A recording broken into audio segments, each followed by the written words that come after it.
Always remember, weak point என்ன செய்யணும்? Weak point என்ன செய்யலாம்? இம்ப்ரூவ் பண்ணணும். இம்ப்ரூவ் பண்ணணும் உங்கள் வீக் பாயிண்ட். உங்கள் பேச்சு ஆளுங்களுக்கு ரொம்ப கோவம் வருது வச்சிங்களேன், உங்கள் பேச்சை மாற்றுங்க. உங்கள் பேச்சு ஆளுங்களுக்கு இரிட்டேட்டாக இருக்கா, சரிப்படுத்துங்க. நீங்கள் பேசினாலே பீப்புள் ஃபீல் அன்ஈஸியா, நோ நான் பேசினா ஆளுங்களுக்கு பிடிக்கணும். இந்த மாதிரி இம்ப்ரூவ் பண்ணணும். நீங்கள் அதுக்கு ஆப்போசிட்டாக வேலை செஞ்சு அது வந்து ஃபேம் ரொம்ப ஸ்ட்ரிக்டாக நீங்கள் செய்ய வேண்டிய வேலை. ரொம்ப ஸ்ட்ரிக்டாக யாரையும் ஹர்ட் பண்ணிடாதீங்க அனாவசியமா. உங்கள் பேச்சு வார்த்தையிலாம் அந்த மாதிரி பண்ணிக்கிட்டு இருந்தீங்களா, change. No, I don't know more hurting people. என்னால் யாருக்கும் பாதிப்பு வரக்கூடாதுன்னு ஒரு முடிவு எடுங்க. ஸ்ட்ரிக்டான டிசிஷன் எடுங்க. இம்ப்ரூவ் பண்ணி ஆகணுமா இல்லையா? ஒரு விஷயத்தை ரொம்ப நேரோ மைண்டடில் பார்க்காதீங்க, ஒயிட் ஆங்கிளாக பாருங்கன்னு சொல்லுவேன், சரிங்களா? ப்ராடாக பாருங்க, பெருசாக பார்க்கறது. அப்போ தான் உங்கள் பேச்சிலும் பெருசாக இருக்கும், இல்லை ரொம்ப சின்னதாக இருக்கும். நான் பேசுகிற விதமே எல்லாம் மாறும். அண்ட் பேசும்போது உங்களை பற்றி தன் பெருமை ரொம்ப பேசிக்காதீங்க. People don't like to hear that all the time. Never ever try to put your self. உங்களை நீங்கள் வச்சுக்காதீங்க. ஓகே, உங்களை வந்து ஒரு உதாரணம் வச்சுக்கலாம். எந்த மாதிரி விஷயத்தில் உதாரணம்? நான் முன்ன ரொம்ப பயந்துக்கிட்டு இருந்தேன் சார், இப்போ நான் ரொம்ப தக்ரீமாக இருக்கேன். இல்லை நான் ரொம்ப தக்ரீசாலி சார், அது சரி எனக்கு ரொம்ப அறிவு ஆற்றல் கூட சார், இறைவனுக்கு கொடுத்தாருங்க அறிவாற்றல் கூட சார். இதெல்லாம் பேர் என்னது? ஈகோ. புரியுதுங்களா? Don't do that.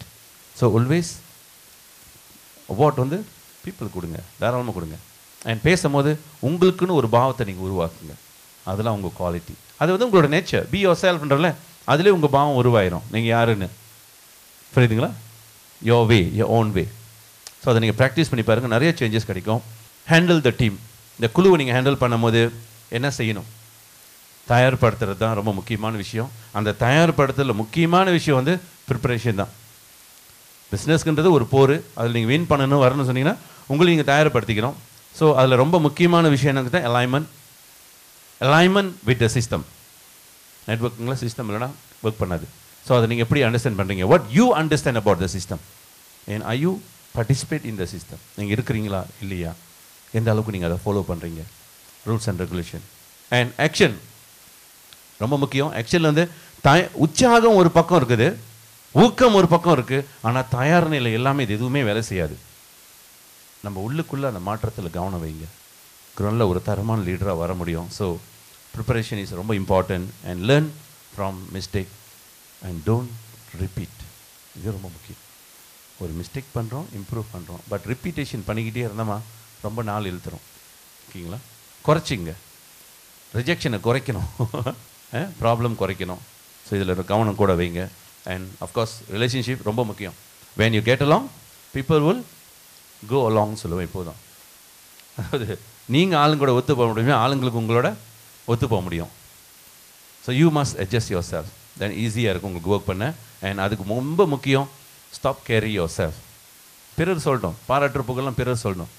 நீங்கள் என்ன செய்யணும்னா எதை சொல்லணுமோ அதை மட்டும் தான் நீங்கள் பேசணும். ஸோ இதெல்லாம் சின்ன சின்ன விஷயம். Unity power is most powerful. சரி, சின்ன பவர் பெரிய பவர், சரிங்களா? ஒன்றுபட்டால் உண்டு வாழ்வுன்னு சொல்கிறாங்களே, ஸோ அந்த ஒன்றுபடுற சக்தி நம்மளுக்குள்ளே வேணும், எல்லாத்துக்குள்ளே வேணும்.